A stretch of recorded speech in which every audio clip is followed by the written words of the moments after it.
Toda música, disco e clipe, ou mesmo quadro, filme ou peça de teatro foram feitos a partir de um conjunto de escolhas que os artistas decidiram para que aquela obra tenha sua própria cara.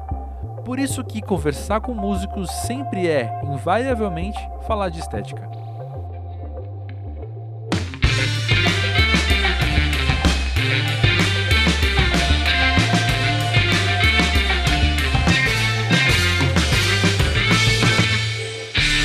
E aí, pessoal, que legal poder vir aqui falar com vocês no podcast Música Pra Ver mais uma vez. Este que é o 5º episódio, é uma jornada ainda super recente, poder trazer os 10 anos de musicapraver.com pro formato áudio, com conteúdo exclusivo e um pouco do que tá rolando lá pelo site. Eu sou o André Felipe de Medeiros, criador do Música Pra Ver, pra quem não conhece, muito prazer.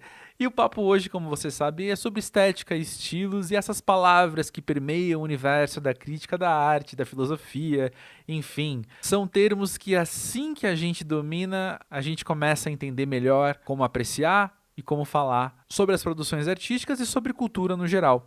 E vamos começar então com um bate-papo rápido com a carioca Lua, uma cantora super jovem que aposta em um estilo bastante contemporâneo que reúne elementos de diversos lados e cria algo que é sempre muito envolvente, muito gostoso de ouvir.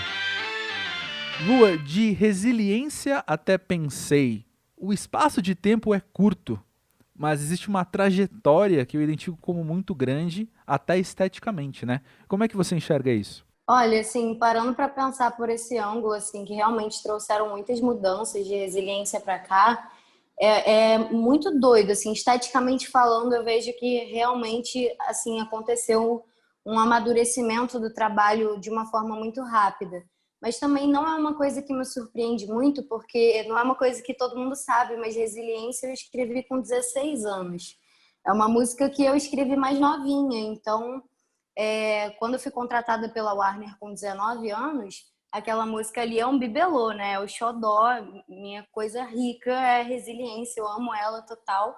Só que, querendo ou não, era uma Lua mais jovem, né? Escrevendo aquilo dali. Então, eu consigo ver muito claramente, de uma forma muito fluida, porque eu sei que eu escrevi aos 16, né? Mas para quem tá de fora, eu acredito que seja muito gritante, porque as pessoas geralmente não sabem desse backstage, né? Dessa coisa que rola. Então, inclusive, eu cheguei a lançar Resiliência com beat de internet. Foi por essa música que a Warner me conheceu, entendeu? Foi o início da minha trajetória. Eu lancei ela quando eu tinha 17 anos para 18. E aí, no mercado independente. Então, assim, e aí a gente assinou, regravou a música, lançou com clipe, enfim, toda aquela história. Então, tem um percurso aí que realmente tem um hiato, assim, né, de diferença de maturidade para um trampo pro de agora, que a gente está lançando. Quando você fala isso, que você lançou primeiramente com beat da internet e agora você pode ter outra estrutura para você montar as suas composições, os seus arranjos, enfim, a sua gravação, a sua produção. Que impacto que isso tem no seu som, criativamente falando? Cara, muito impacto, assim, de verdade, porque você acaba se descobrindo como artista, né? É bom essa parada, né, do beat de internet. Eu comecei a escrever em beat de internet muito nova, assim. Com 12 anos eu comecei a escrever, eram poesias, e aí com 14 anos, mais ou menos, eu já escrevi em beat de internet, né? E muitos amigos, eu também cresci num ciclo de roda de rima, que tem muito aqui pela Zona Oeste, né? Tem a Batalha do 50 Cent em Campo Grande, tinha uma aqui em Vargem Grande, que era Selvagem, tinha a do Tim Maia, que era no Recreio. Então, assim, eu cresci com essa galera da roda e todo mundo escrevia no beat porque era o que era acessível, né, pra galera que queria fazer música e não sabia como. Então, acho que é um lugar muito democrático, mas que, querendo ou não, te limita. O beat de internet, ele geralmente tem um formato específico, até para poder ter a quantidade de beat que tem, não tem como ser um beat, né, exclusivo ali, tipo, no sentido de pensado para música mesmo, artisticamente falando, é uma outra concepção mesmo, né? E isso dá muita liberdade, cara, para você criar, para você se descobrir, para você pensar coisas fora da caixa, sabe? Quando você tem essa chance, né, de produzir com alguém, essa liberdade, essa oportunidade até, cara, porque eu sei que é uma oportunidade difícil, assim, pelo menos da galera de onde eu vim, isso era uma oportunidade muito foda, e eu acho isso até hoje. Então, é incrível mesmo. Você sente que você tem asa para voar, para começar a se descobrir, para pensar outras coisas mesmo, do que você já estava acostumado a fazer num ritmo mais caseiro, num beat mais quadrado, entende? E quando você gravou Pensei com o Coruja, como é que foi fazer esse trânsito de ideias? Como é que é ter duas vozes nas músicas e duas cabeças também cantando, né? Não só garganta, não é só corda vocal, mas é também mente, coração, pessoa.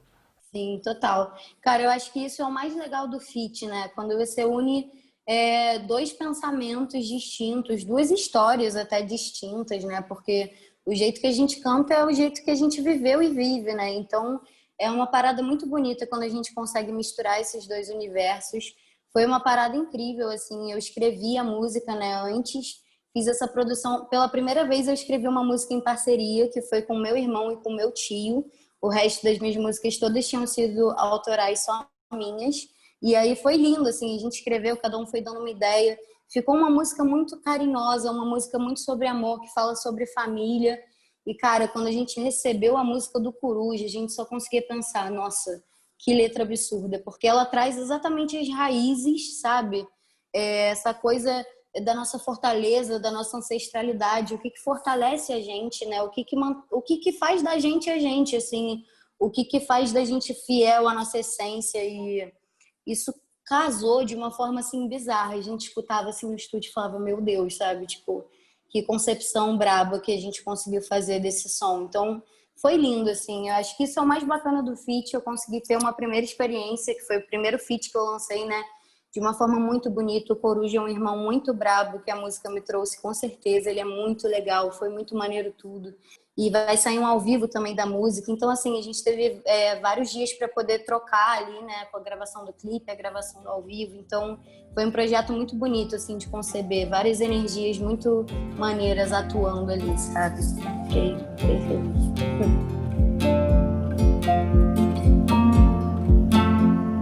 E aí, gente, aqui é a Carol mais uma vez para conversar um pouco sobre o tema de hoje.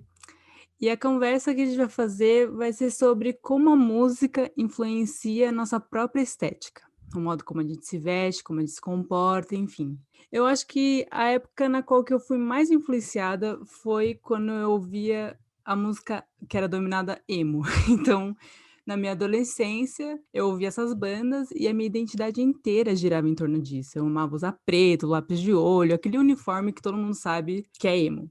Só que na época eu não via dessa maneira, né? Eu via os clipes, eu via as bandas que eu gostava na revista, na MTV, e meio que inconscientemente eu me identificava com aquilo e eu imitava aquilo, eu espelhava meu comportamento, meu estilo, tudo em volta disso, das coisas que eles usavam. Inclusive, eu amava muito escrever textos, e o modo que eu me expressava era muito influenciado pelas palavras daqueles que as pessoas chamavam de emo. E hoje eu ainda carrego muito o que eu aprendi naquela época. Eu aprendi a minha estética, eu aprendi o que eu realmente gosto de ouvir e usar, e como me expressar com as coisas que eu aprendi naquela época. E até hoje meu armário é repleto de roupas pretas, e eu amo lápis de olho, enfim. Eu ainda sou muito influenciada pelas coisas que eu ouço. E a minha pergunta para o William é: você também é assim? Você também era assim na adolescência? Como que é a sua estética, com relação à música? Nossa, eu acho que eu sou super assim. E eu acho que o mais legal é a gente ver como isso vai mudando ao longo dos anos, né? Uhum. Eu acho que quando a Sim, gente era um pouco mais jovem, assim, essa fase emo que você diz, eu acho que eu tive também, mas eu acho que as coisas vão mudando, né? Na adolescência a gente se veste de um jeito uhum, e vai crescendo e vai mudando o uhum, estilo até chegar numa fase um pouco mais adulta, um pouco mais pós-jovem, diria André, uhum, mas eu acho que sempre acompanhando a música, assim, o que a gente está ouvindo no momento, assim. Para mim isso é muito presente até uhum, hoje e até eu acho que conscientemente, assim, sabe?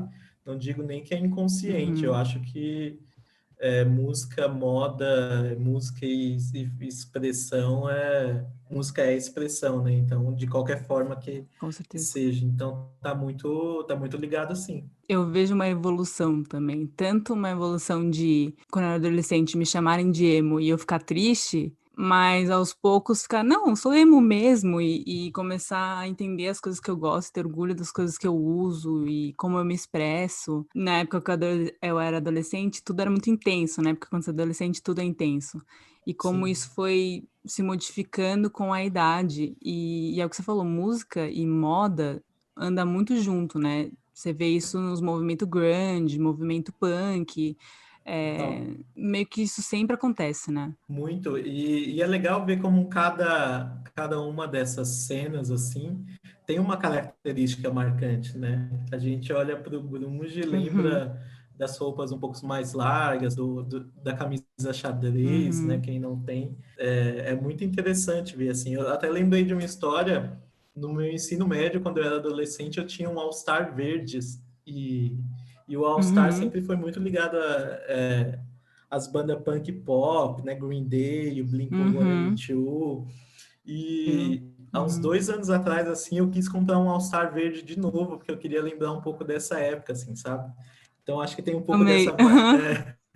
tem um pouco dessa validação, assim, de ser antes a gente tinha um pouquinho de vergonha, eu não gostava que as pessoas Aham. apontassem isso, hoje a gente já assume naturalmente, né? Total, hoje é tipo, fui emo mesmo, ouço até hoje, sabe? Sou triste mesmo, tô nem aí. E é muito bom mesmo ainda lembrar esses momentos, né? Sim, muito. Hey, this is Alfie Templeman. Check out my Oh, sorry, I messed up there. Hey, this is Alfie Templeman. Check out my podcast on Musica Pave. Oh, interview. Oh, damn it. I'm so bad at these. Hey, this is Alfie Templeman. You can check out my interview on Musica Pave now. Essa verdadeira figuraça é Alfie Templeman, um músico britânico de 17 anos, com quem eu pude conversar recentemente sobre o trabalho e, é claro, sobre a estética e o estilo que ele coloca em suas músicas. Você pode ler essa entrevista no musicapavê.com, lá nos artigos, e eu já deixo a dica aqui que tudo que falarmos aqui nesse episódio está listadinho na página desse episódio, na aba podcast, lá do site musicapavê.com, como você já sabe. Bom, continuando então aqui o nosso assunto, falando de estética, falando de estilo, dá uma ouvida no que Arthur Naber me contou sobre seu primeiro álbum solo, Mitos. O disco foi lançado no comecinho de outubro e eu desconfio que assim que ele terminar de contar sobre as gravações do álbum, você vai querer escutar também. Quando eu finalizei as canções, né, que foi um processo, uma torrente de praticamente em 2, 3 semanas eu escrevi todas as canções no intervalo ali da proximidade do nascimento do meu filho e da eleição presidencial de 2018, né? Depois de formatar as canções, eu procurei o arranjador e produtor do disco, Marcelo Rezende, e nós fomos trabalhar nessa cara estética, né? na sonoridade, como que esse disco ia soar. Eu pedi a ele que assim a gente pensasse juntos numa ideia que mesclasse um indie rock de Los Hermanos, Marcelo Camelo, Radiohead, Fênix, Khruangbin, artistas que eu adoro, com uma mistura de soul e música brasileira, né? Que artistas como Tim Maia, Cassiano, Jorge Ben, mesmo Caetano Veloso, em alguns momentos fizeram, Milton Nascimento, sabe aqueles discos da Gal ali dos anos 70, aqueles discos do Luiz Melodia ali dos anos 70.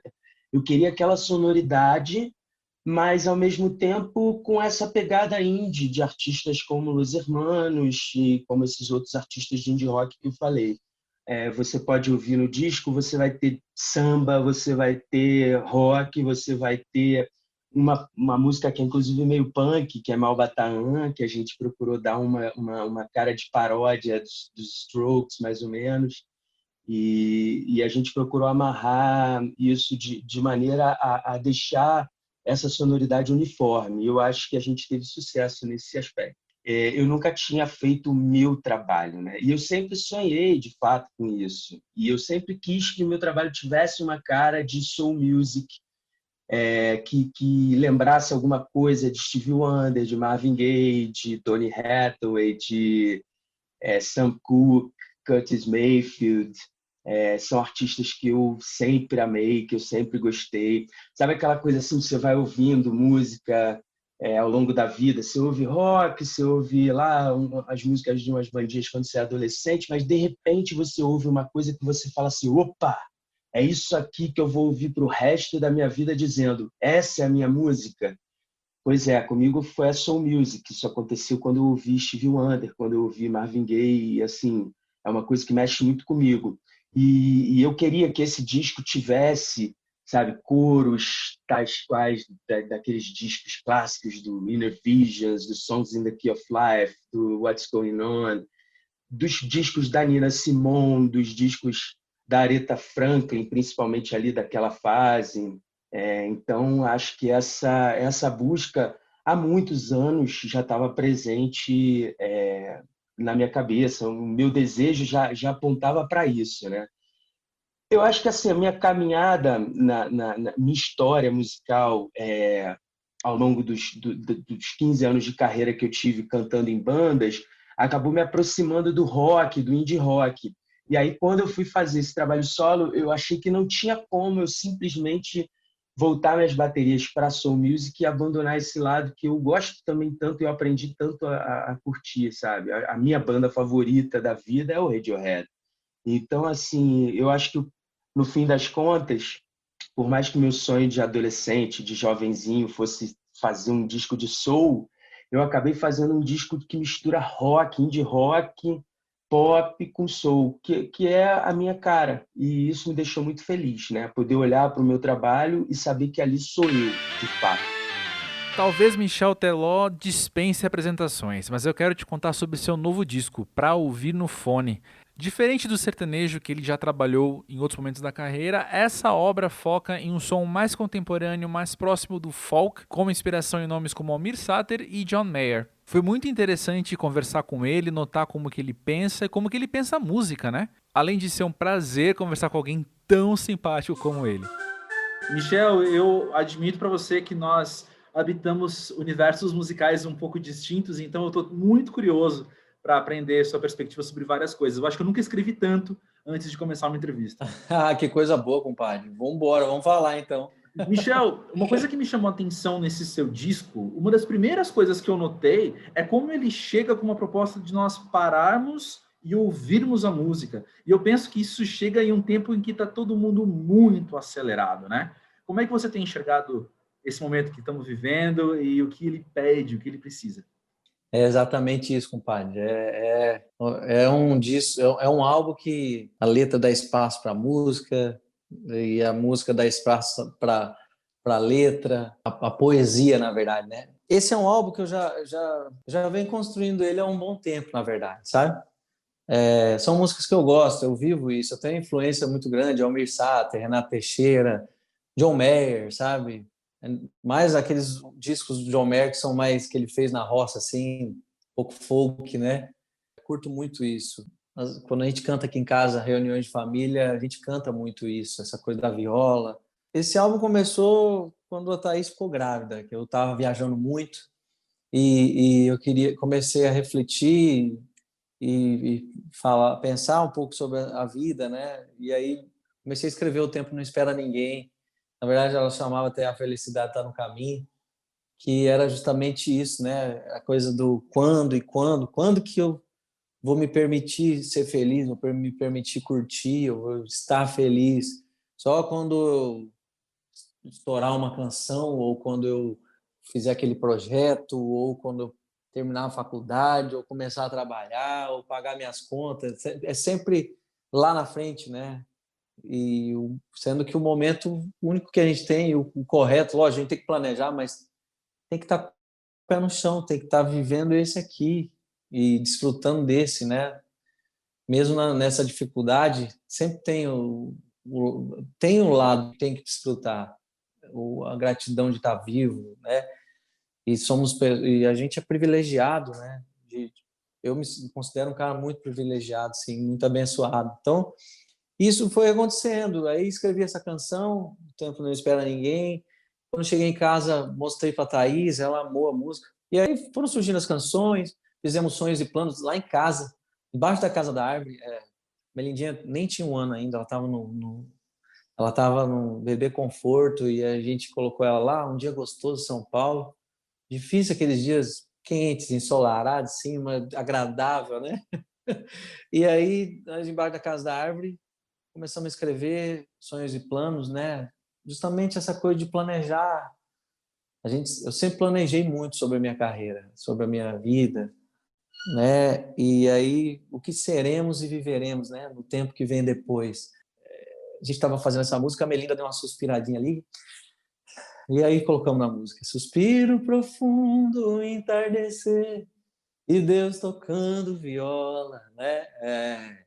Essa música a gente fez juntos e foi ficando guardado. Essas canções foram ficando na manga, né? A gente cantando em casa e tal. Ele quer saber? Vamos lançar, que se fez bem pra gente, vai fazer bem para mais gente aí. E aí decidimos lançar o Pra Ouvir no Fone. Excelente, adorei. Michel, eu estava pensando na sua discografia enquanto eu ouvi esse disco e eu criei uma pequena teoria aqui. Eu tenho para mim que Bem Sertanejo, que você lançou em 2014, o Bem Sertanejo é uma investigação das suas raízes. E agora, o Pra Ouvir no Fone é a contextualização delas. Eu acho que sim. O Bem Sertanejo, na verdade, quando a gente fez, eu queria mostrar que sempre fez parte da minha vivência a música sertaneja. Eu sou do interior, venho de um estado que se ouve muito no sertanejo, e meus pais sempre cantaram muito, então eu vivi isso minha vida inteira, faz parte da minha raiz de verdade. Mas esse é algo um pouco mais profundo mesmo, né? E eu também, sertanejo, não tinha muita coisa inédita, era mais contar as histórias dos outros, falar das histórias das pessoas, de quem influenciou a gente, ou de quem estava chegando, né? Era uma coisa até mais documentário, né? E de resgate da música sertaneja. Agora, esse é um resgate mais meu mesmo, é uma coisa mais do meu coração, do interior, do meu interior, né? Acho que tem muito isso, das minhas verdades, de como eu penso, tem muito disso. Excelente. E o que você aprendeu sobre a sua estética ao produzir esse disco? Cara, contam sobre o que eu gosto, o que me influencia musicalmente, o que eu gosto de tocar aqui em casa, de pegar a viola, ficar tocando e cantando canções raiz e ouvir os artistas que eu sempre curti ouvir: Renato Teixeira, Almir Sater, né? John Mayer, que tem essa coisa um pouco folk, um pouco caipira, um pouco raiz, essa mistura toda. A gente vai colocando muito do que a gente ouve e do que a gente gosta, né? Eu gosto de ouvir isso, eu curto cantar isso, e aí me descobri cantando de uma maneira totalmente diferente do que eu já cantei em todos os meus álbuns, né? Foi muito legal para mim. Pegar o microfone e cantar uma, cantar duas, cantar três, cantar 20 vezes a música ali no estúdio, e ouvir uma, ouvir duas, isso aqui ficou legal assim, eu acho que eu vou colocar a voz mais assim. Eu me descobri ali, né? E foi muito especial isso também. Para mim foi uma surpresa agradável, até para mim, a maneira como eu cantei o álbum. Então acho que isso é tudo de coisas que eu vim ouvindo durante a minha vida toda e trazendo na minha bagagem musical, na minha bagagem das minhas escolhas como artista, para chegar nesse momento. Tem muito do que eu gosto aqui dentro de casa, sabe? Do que eu gosto no interior mesmo, sem a pretensão do comercial, entendeu? Vamos falar um pouco de estética no cinema. E quando se fala em estética na sétima arte, impossível não citar o diretor Wes Anderson, um cara famosão por fazer filmes que abusam do lado visual. Assistir um filme dele é até uma experiência estética à parte. Eu gosto muito do filme O Grande Hotel Budapeste. Nesse caso, a utilização da paleta de cores é um personagem à parte. Cores fortes e cores quentes, que remetem à nostalgia, além de pregar um papel fundamental na própria narrativa. No filme de Anderson, as cores indicam momentos, sentimentos e também é usada para enquadramento de algumas cenas. Além do fator da cor em si, ao longo do filme notamos uma arquitetura esplendorosa. Tudo muito específico e grande para ressaltar os personagens que usam um figurino fantasioso. Wes Anderson é o Tame Impala do cinema.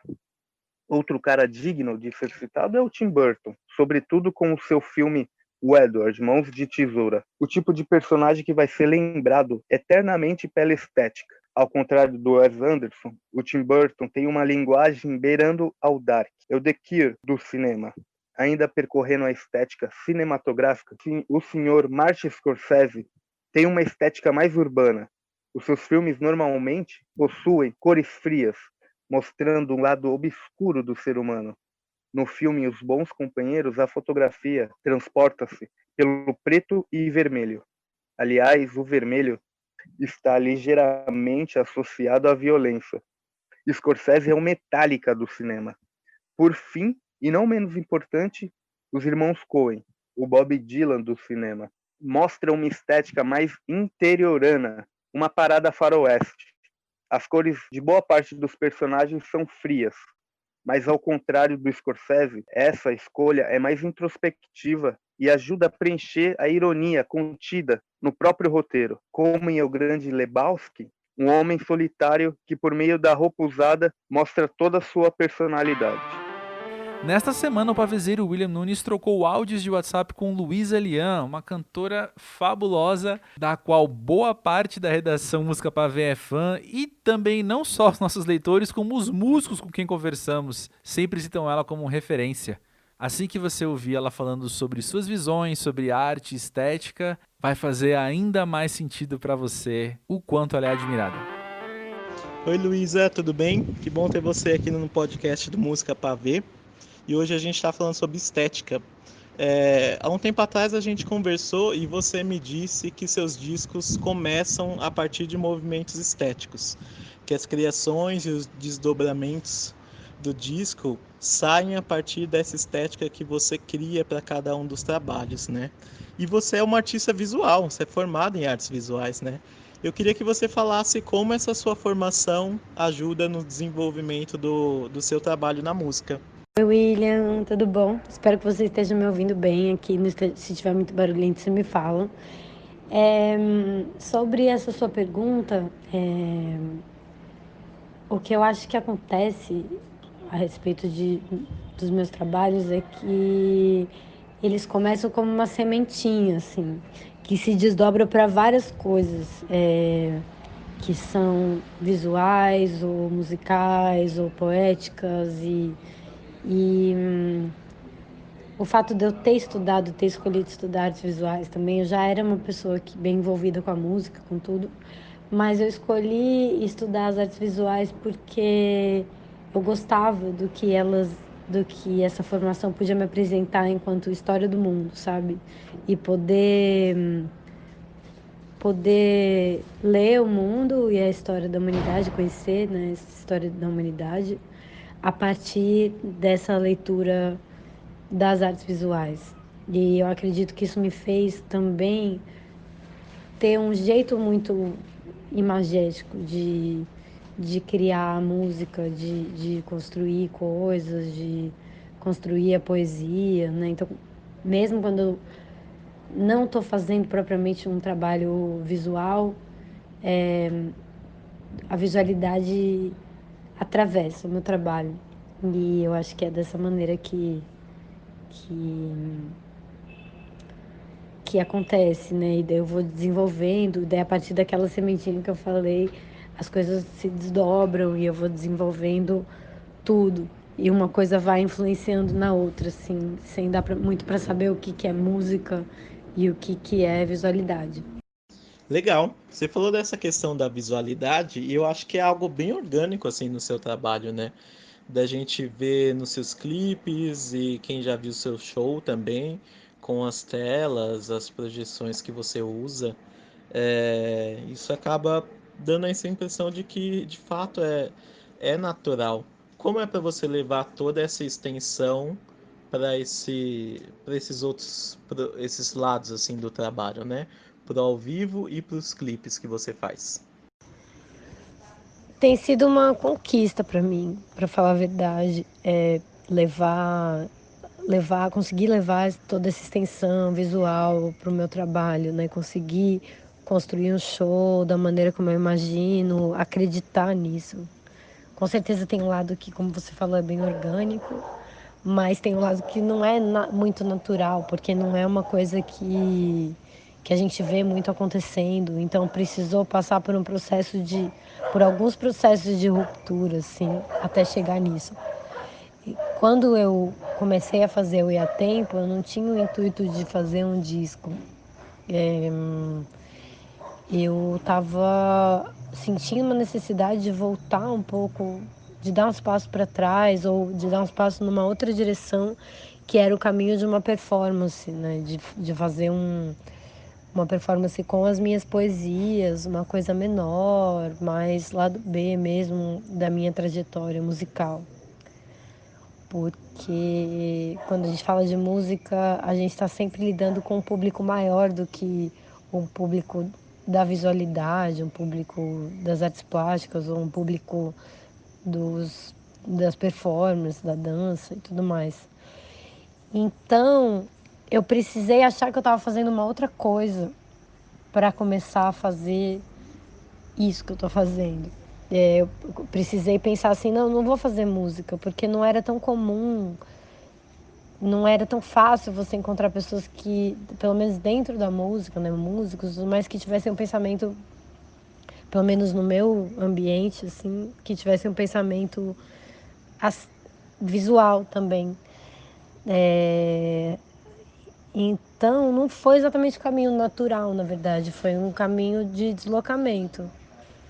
E daí, a partir do momento que eu desloquei, que eu tensionei, e que daí eu acabei voltando para a música, porque no final das contas é a minha ferramenta, é o meu instrumento principal, né, estético, as coisas começaram a acontecer de uma forma mais orgânica, mas eu precisei precisei sair disso para chegar nisso de volta, sabe? E foi assim que aconteceu. E hoje em dia é bem interessante para mim, porque uma vez que foi criado esse mecanismo e eu encontrei parceiros com quem eu consigo dialogar, né? Nessas outras áreas encontrei a minha banda visual, realmente é um movimento que vai se retroalimentando. Tanto a visualidade do show alimenta a música, quanto a música alimenta a visualidade.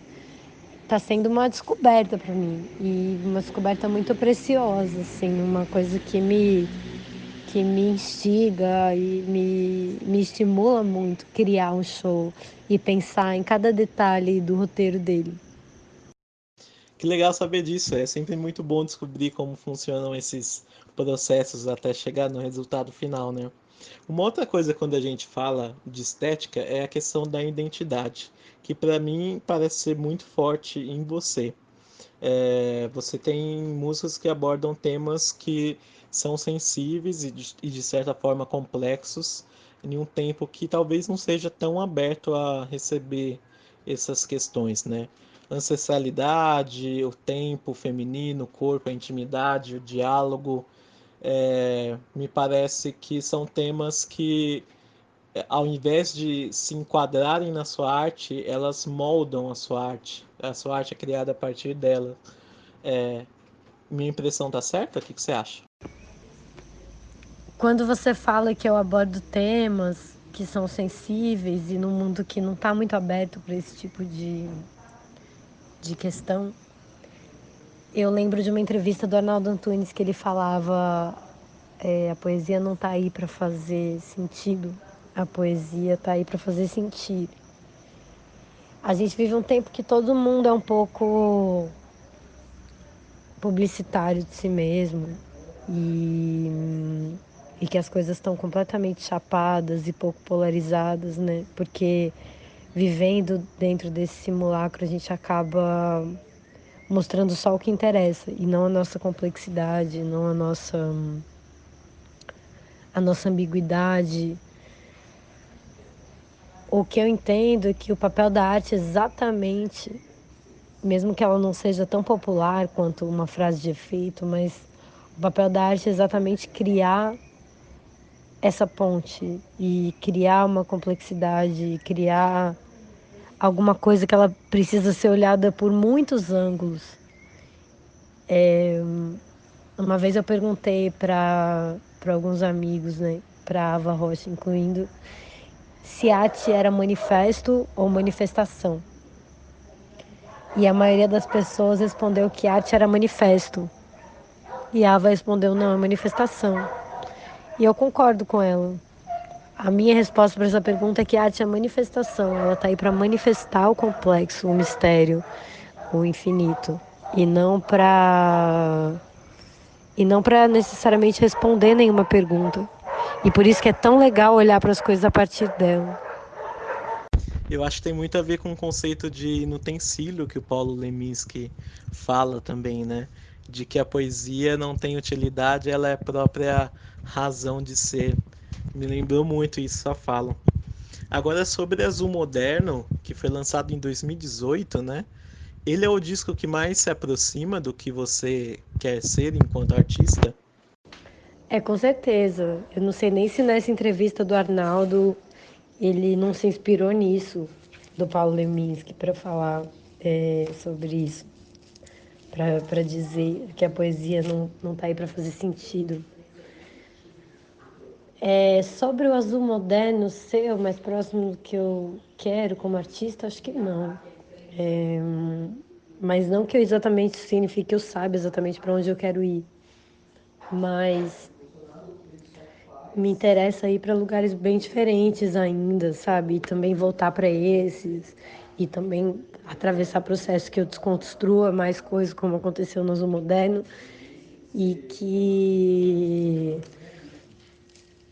Mas também processos onde eu só construa. Eu acho que eu não...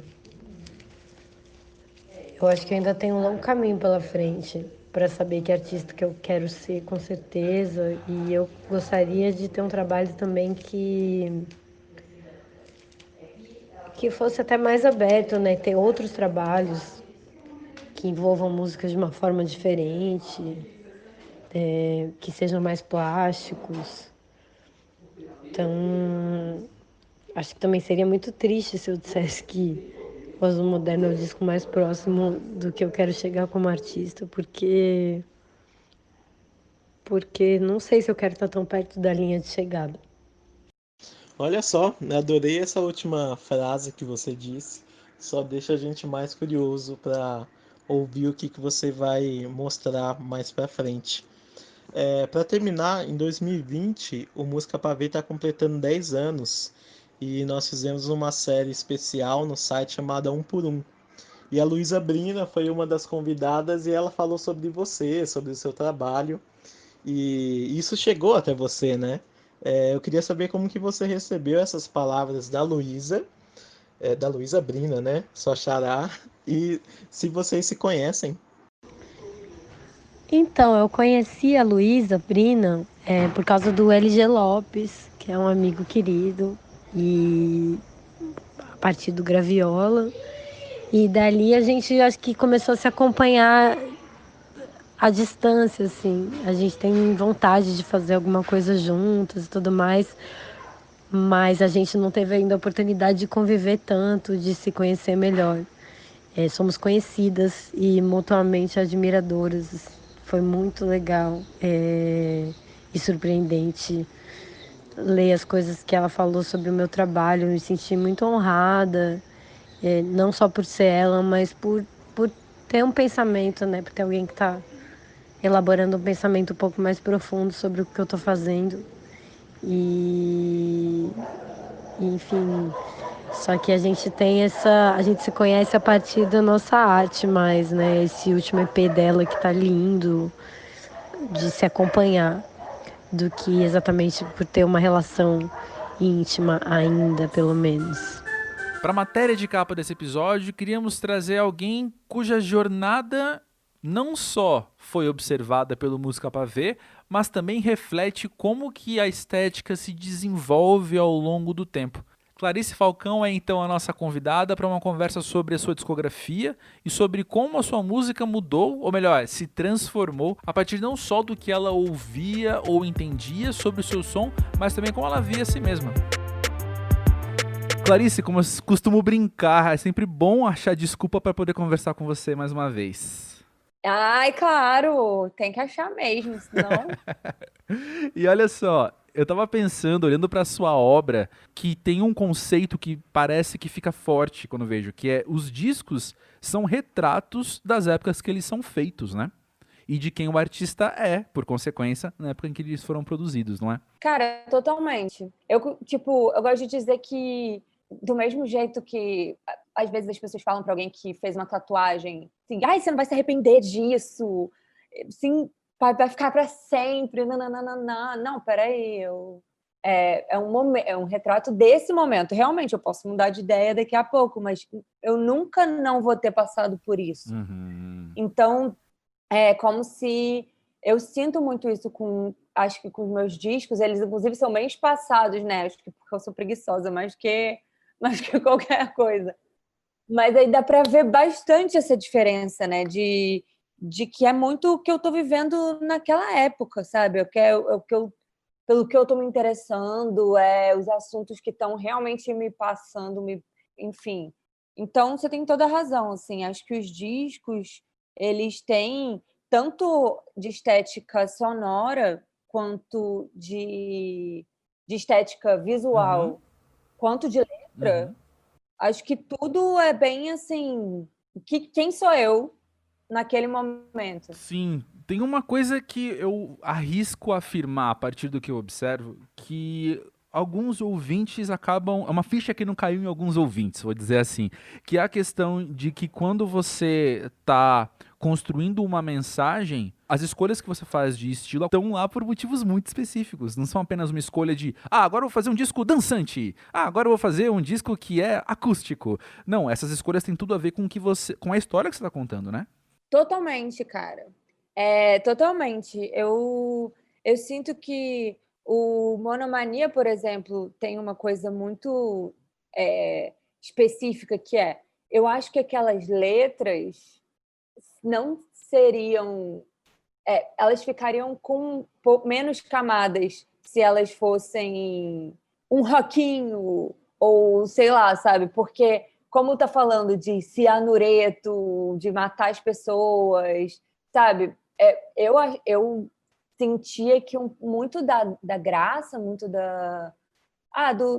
era ser uma voz angelical com um arranjo muito fofo. Então, eu gosto muito de trabalhar com contraste, sabe? Então, eu sinto que fazer uma música completamente, tipo, depressiva, sobre depressão, como eu fiz no Tem Concerto, com uma batida de house, eu acho isso muito mais maneiro, assim, para mim. Então, é muito isso, assim, as escolhas estéticas, elas vão muito junto com o conceito do disco, com cada música individualmente. Então, sei lá, o Minha Cabeça, ele é todo pensadinho, assim, eu e o Lucas, nossa, ele é muito... Ele é um gênio, assim. E a gente... Cara, o Minha Cabeça é todo pensado para ter milhões de vozes, como se fossem as vozes da cabeça. Quando tudo para, o refrão é o único que só quem consegue calar tudo aqui dentro. Tudo para, a gente, tipo, entrou numa de botar o som do corpo humano, tipo, como se parasse mesmo. Então, dizem que tipo, o som do sangue passando, então tem umas coisas meio... que, tipo, obviamente ninguém nunca vai entender isso, tipo, imaginar isso, né? Porque realmente ninguém é adivinho. Mas é uma coisa de uma escolha, de uma sensação, sei lá, tentando passar se comunicar de outras formas. Acho que eu também, quando eu era mais nova, eu tinha muito essa parada. O que importa é a mensagem, e eu tenho muito comigo mesmo também. O que importa é ser... cuidar da cabeça, e tipo, eu deixo meu corpo para trás. E eu acho que o corpo é importantíssimo, né? Então, eu acho que eu fui crescendo, fui amadurecendo e fui entendendo que tem outras formas de você passar mensagens, que não é só na letra, né? Não é só falando. Você pode passar mensagens sonoramente, né? A música instrumental faz muito isso, tipo, Total. de contar uma história sem você dizer uma palavra. Sim, pois é. Pensando no lançamento do Monomania que você citou também, eu tenho pra mim, a minha interpretação de fora e acompanhando, de fora, porém, de certa forma de perto, né? Que a gente vai acompanhando e reportando tudo isso em tempo real. Eu penso que ele tem muito a ver também com aquela ideia da Clarice que a gente estava desenvolvendo naquela época, que não é só a Clarice musicista, ela também é atriz, comediante, tá fazendo a gente dar risada, e aí quando vem o disco ele ampara essa Clarice que a gente está conhecendo ali também, vendo Porta dos Fundos, vendo outras coisas que ela tá fazendo. Então, pra mim, a minha impressão é que ele tem uma unidade com a Clarice daquele momento, saca? Total, cara, eu entendo e eu concordo, mas eu acho que também tem muito da visão, assim, tipo, é impossível você dissociar as coisas, né? Então, por exemplo, quando eu fiz o comercial do Pão de Açúcar, a música do comercial não é minha. Tipo, não fui eu que compus. Foi, tipo, a agência, a música é super fofa e tal, ela é ótima. Mas, tipo, e muita gente acha que eu compus. E eu lembro de estar em algum lugar das profundezas da internet e ver alguém, tipo, que, sei lá, acho que era uma matéria sobre o meu show no Planeta Terra. E alguém falar, ai, música de supermercado. E eu falar, cara, não fui nem eu que compus a música. Então, tipo, a pessoa já associa e, tipo, é perfeitamente compreensível. A gente faz isso o tempo todo, sabe? O nosso cérebro, ele faz conexões automaticamente. Então, é complicado você ser mais de uma coisa, às vezes, porque isso... muitas vezes as pessoas associam diretamente. Então, tipo, é a atriz que canta. Ou a cantora foi lá atuar, sabe? E é isso, as pessoas, acho que tem muito essa relação automática, assim, que as pessoas fazem. Eu lembro que eu achei bem engraçado. Quando você falou isso de ser mais de uma coisa, eu pensei na hora que você estava se referindo à questão estética mesmo, de você poder transitar entre diferentes estéticas. E eu fiquei pensando que, de fato, eu não estaria tendo essa conversa com você se você fosse apenas pagodeira, se você fosse metaleira, porque você tem uma etiqueta que te acompanha onde você vai, né? Tá lançando uma música, eu sei o que esperar. Vai ser um pagode, ou vai ser um metal, ou vai ser um reggae, não sei. Mas quando você se coloca nesse lugar autoral de também poder se desenvolver a partir de como a vida vai acontecendo e suas inspirações vão acontecendo, você fica à mercê da interpretação dos outros, né? De como os outros estão percebendo isso também.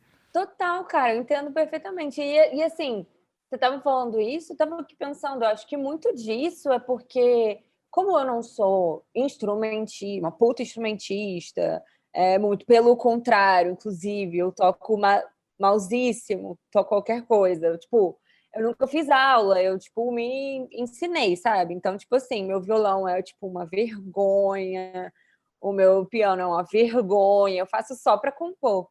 E também não sou, tipo, exatamente que intérprete, meu Deus, parem as ruas, vamos... Eu sinto muito que o que eu faço é composição, sabe? Eu gosto de fazer letra, eu gosto de fazer...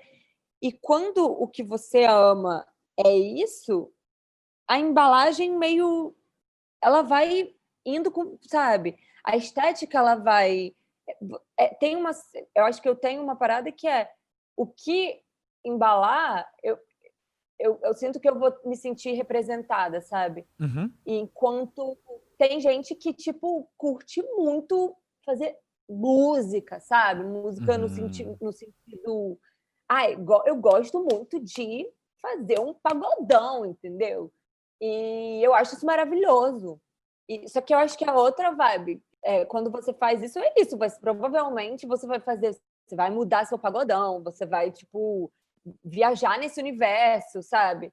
Mas você vai ficar na sua pira, né? E aí, essa é a parada. Eu acho que se alguém virasse para mim e falasse por que você não faz um CD de instrumental? Ou então, por que você não faz um CD de grandes covers da música brasileira? Eu ia falar, caralho, porque eu não sei fazer isso, porque essa não sou eu, sabe? Exato, não é você. Então, tipo... Tipo, imagina, cara, eu vou fazer agora, Clarice canta Fafá de Belém. Eu falei, cara, eu nunca saberia fazer isso, porque a Fafá de Belém canta muito melhor do que eu. Eu ia só piorar as músicas da Fafá de Belém. Então, eu sinto que é isso, tipo, como o meu, tipo assim, a marca registrada que eu sinto é contar história, é, tipo, fazer uma letra que emocione, o resto é só para somar, sabe? É só em como eu posso fazer essa letra brilhar da melhor forma. Uhum. Interessante demais você falar isso. Eu tava pensando aqui que quando você conhece os seus pontos mais fortes e também conhece as suas limitações, que todo artista tem, molda muito a sua escolha de quem vai estar com você nos projetos, né? Cara, totalmente. E é isso. E molda muito aquela coisa que você tava falando eu sempre... Eu vou muito a coisa de, tipo, quem tá comigo sempre é muito uma coisa de momento de vida. E eu gosto muito de trabalhar com amigo, gosto muito de trabalhar com gente próxima. A única pessoa que eu trabalhei que não era um grande amigo terminou virando, que é o Cassim. Não conhecia ele, mas, tipo assim, aí depois a gente janta na casa do outro, nananana. Tanto que você tá no disco dele também depois, né? Tanto que eu tô no disco dele depois, a gente ficou, tipo, muito BFF, fiquei amiga da esposa dele, Kiara, nananã. Quando a gente também entende o nosso trabalho, entende como comunicar, eu gosto muito de comunicar, sabe? Eu não gosto de fazer CD. Ai, cara, eu tinha tirado essa palavra do meu vocabulário porque o Guilherme me zoa muito, né? Eu só falava CD que nem uma velha, e aí eu consegui falar. Agora eu só falo disco, mas às vezes sai um CD sem querer. Mas enfim. Tudo bem, aceitamos o seu vocabulário. Muito obrigada, eu sou aceita aqui. É um lugar seguro. Isso. E aí, eu sinto que, por exemplo, quando você entende... Eu gosto muito de comunicar. Então, quando você entende o seu trabalho e como você vai comunicar melhor. Então, assim, ninguém nunca tinha me ouvido em 2011, 2012. Eu queria muito que a letra brilhasse, sabe? Eu queria muito que as pessoas entendessem. Até dessa forma, as pessoas ainda não entenderam muita gente. Tipo, muita gente achava que era sério. Assim, que linda canção de amor. Eu, assim, não, essa canção... Não, essa canção tá dizendo de matar outra pessoa. Não é uma linda canção de amor, não. Mesmo, assim, ainda teve essa parada, mas aí, tipo, eu lembro de falar, cara, eu não quero botar milhões de elementos, assim, eu não quero fazer um disco que as pessoas escutem sem ouvir o que eu tô dizendo. Então, a voz é lá na frente e os instrumentos estão ali de cama para emocionar, etc. Eu sinto que depois que eu estabeleci, é isso que eu faço letra, eu gosto de fazer letra. Quem gosta de mim vai escutar, independente do que eu coloque, acho que vai tentar ouvir o que eu tô cantando, sabe? E aí eu já comecei a me sentir mais com liberdade de pirar, sabe? E acho que o problema meu foi muito o momento disso de pirar, sabe? Vou falar, cara, agora que eu já me comuniquei, cara, vamos fazer um brega, um rock, uma marchinha, vamos entrar numas, tipo, de fazer umas maluquices para entender, tipo, como fica maneiro, como não fica, como... Enfim, acho que é isso, é tipo, entender você, suas limitações e e como você vai comunicar melhor, sabe? Como vai chegar no outro. Acho isso muito importante. Sim, e é muito interessante como eu penso que hoje a gente consegue olhar para trás e estabelecer ou melhor, a gente consegue ter uma interpretação que estabelece uma narrativa de progressão entre os 3 álbuns também, né? Você tem ali Monomania mais com aquela cara dele, você tem na outra ponta o Tem Concerto, com uma identidade também muito forte, uma unidade estética muito forte, e no meio deles o Problema Meu, que tá numa liberdade de transitar entre vários lugares e de falar, a Clarice está talvez em transformação, olhando de hoje, né? A Clarice está em transformação de um lado pro outro. Total, cara, é isso. O Problema Meu, ele tem um conceito e que não... Eu confesso, tipo, o do Problema Meu, ele foi se achando. Tipo, os 2 outros discos, compus as músicas, entendi qual era o conceito, e o do Problema Meu eu fui entendendo, que é justamente, tipo, ele é um disco meio de término, eu tinha acabado de me separar, ele é um disco de independência, eu casei muito cedo, né? Eu casei, juntei com 19 anos. Então, tipo, quando eu tinha 25, era meio assim, quem sou eu? Peraí, quem sou eu sozinha? Então, eu acho que é um disco que reflete muito isso. É um disco que é muito... chama o problema meu, eu sou problema meu, e é muito uma coisa de foda-se, eu faço o que eu quiser, eu posso ser várias pessoas também, eu posso, sabe? Então, acho que era muito uma afirmação de independência e acho que é por isso que ele é tão anárquico, assim, e tão doido. E eu fui entendendo isso, porque era isso, era nessa fase que eu tava, tipo assim, pra onde vou, quem sou eu, e aí foi aquilo. E como você vai explorando, como você falou do Tem Concerto, que né, as coisas foram se desenvolvendo ali em tempo real, enquanto você fazia o disco, a cara dele ia se mostrando pra você.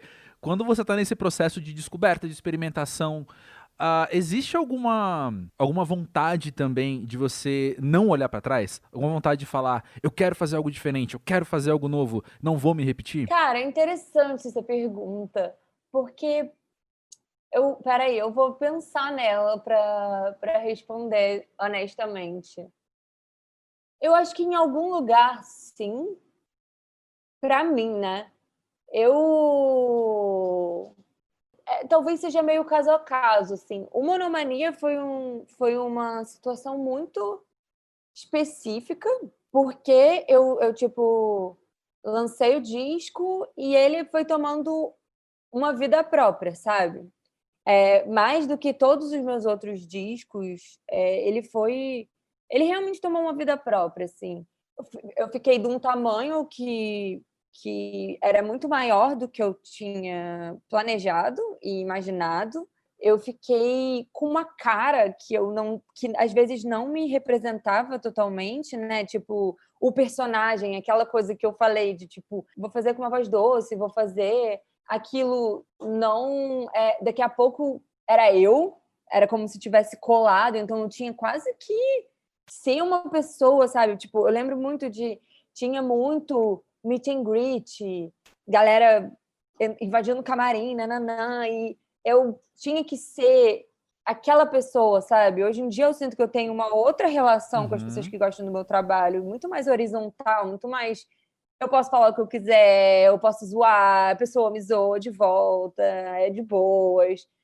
Mas o Monomania foi isso. E a própria obra, assim, essa coisa que a gente estava falando das pessoas, pegam a música e quando a gente faz uma música, você joga no mundo, não é mais sua.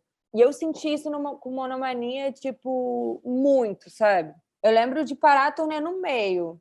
E a turnê estava indo super bem. Foi a turnê que foi indo mais bem, melhor. Melhor que de todas, assim. Estava ganhando dinheiro com música. Saudades. Todo mundo... Toda vez que eu conto essa história para alguém da música, eu falo assim, meu Deus, você é muito burra. E cara, eu sou mesmo. Mas depois, com o amadurecimento, eu fui entendendo que aquilo não era... A questão não era o Monomania. O Monomania, como voltando para o começo da entrevista, é um retrato do que eu estava passando, e justamente, primeiro amor, 19 anos, como falar de amor de uma forma original, sabe? Como pegar esse sentimento que já foi tão falado e cantado e, tipo, falar de uma outra forma. Então, eu entendi que era muito mais minhas questões eram muito mais comigo e com como eu estava lidando com aquilo e do que eu queria para minha carreira, de pegar as rédeas de volta com o Monomania. Tanto que eu voltei nele depois com um EP, né? Para fazer uma releitura, justamente porque eu queria muito homenagear, sabe? Essas músicas, essas composições que acho que, enfim, me representaram e acho que me representam ainda, tem muito de mim ali, né? E pra acabar, eu quero voltar a um assunto que você tocou lá no começo também, falando da questão estética visual que acompanha as músicas.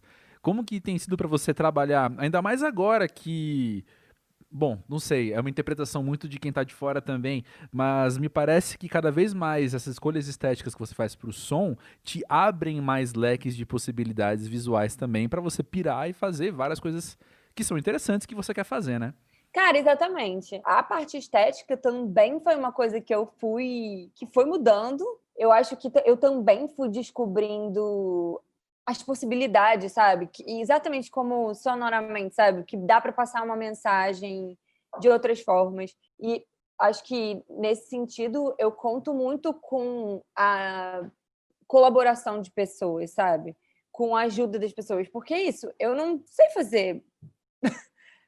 eu não sei fazer isso, sabe? Eu não vou, tipo... Tenho muitos amigos que são muito bons nisso. Eu tenho muito uma rede de pensar junto. Obviamente, eu não vou usar um negócio que eu odeio, né? Mas, tipo assim, eu gosto muito de colaboração. Eu gosto muito de colaboração nesse sentido, né? Eu até não sou uma pessoa que compõe junto, tipo, componho sozinha.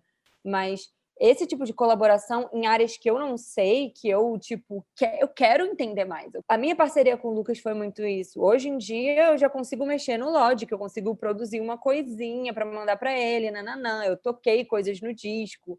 Cara, toquei coisas no disco. Eu nunca pensei que eu ia falar isso, sabe? Compus uma linha de baixo. Assim, cara, como assim? A linha de horizontalmente, eu mandei para ele, do teclado. Falei, eu acho que é assim. Ele falou, cara, total, nananana. Então, eu acho que é um processo de aprender mesmo, de descobrir, tipo, e descobrir quem você é, né? Tipo, eu olho para as coisas do Monomania, eu olho para os vestidinhos e, novamente, é um retrato de quem eu era ali, mas eu fico pensando, é doido, porque eu sempre fui meio fanfarrona. Eu sempre, desde criança, sabe? Eu gosto de fazer piada, eu gosto de, tipo... Eu sou meio fanfarrona mesmo, entendeu? Tanto que eu fui pra comédia. Então, tipo, a coisa eu comecei a entender que aquilo não me representava tanto quanto eu achava que me representava, sabe? Quando eu me libertei dessa expectativa, óbvio que eu posso usar um vestido e vai ser ótimo, mas quando eu me libertei dessa expectativa de que eu tenho que ser essa pessoa e etc., foi muito mais divertido. Fiz clipe de peru, entendeu? Tipo, coisas que realmente... Aquela menininha do vestido, ou pelo menos como ela existia no imaginário das pessoas, e no meu também, porque é impossível você não se contaminar, ela nunca faria, eu acho. Então, acho que todas as conversas são a mesma conversa, né? Que é a conversa de crescer e se modificar, né? E descobrir quem você é, o que você gosta e, tipo... E quem você é naquele momento, o que você gosta naquele momento. Exatamente. Então, tipo, muita gente pergunta, o próximo disco vai ser como? Eu não tenho a menor ideia. Talvez... vai ser eletrônico de novo? Talvez, se eu, tipo, ainda estiver nessa vibe, mas talvez um outro tipo de eletrônico, talvez não, talvez eu entre, tipo, eu faça um disco de fado. Eu acho que não, porque eu não sei nada de fado. E seria apropriação cultural, né? Mas acho que tudo bem. Dizem que apropriação cultural com o colonizador não tem problema, né? Então... Não, é reapropriação nesse caso, eu acho. Exatamente. Eles se apropriaram da gente antes. Exatamente. Mas era isso que eu ia falar mesmo agora pra encerrar, assim, que do lado de cá a gente fica super curioso pra ver pra onde a Clarice vai a partir daqui e vamos juntos, sabendo que vai ser legal. Ai, maravilha, vamos junto. Você já me deixou até um pouco mais tranquila. Eu fico nervosíssima. Eu fico nervosa. Vendo? Eu sou lugar seguro aqui. Lugar seguro, cara. Eu posso falar CD. eu vou esfregar na cara do Guilherme. Tá vendo? Fechou, então. Lá eu posso falar CD. Termina aqui então esse episódio do podcast do Música Pra Ver. Como sempre, foi um baita prazer por estar aqui com vocês falando sobre esses temas que são tão significativos na história do Música Pra Ver e também para todo mundo que curte arte, curte criatividade e música, né? Eu sou o André Felipe de Medeiros e produzi esse episódio ao lado de William Nunes, Carolina Reis e Rômulo Mendes. A trilha sonora, como sempre, é do fantástico Cientista Perdido. Você pode nos seguir nas redes sociais no @musicapavê, tanto no Twitter quanto no Instagram, e dá uma olhada na aba podcast do musicapavê.com para encontrar mais informações sobre tudo que falamos nesse episódio. Na semana que vem tem mais. Até lá!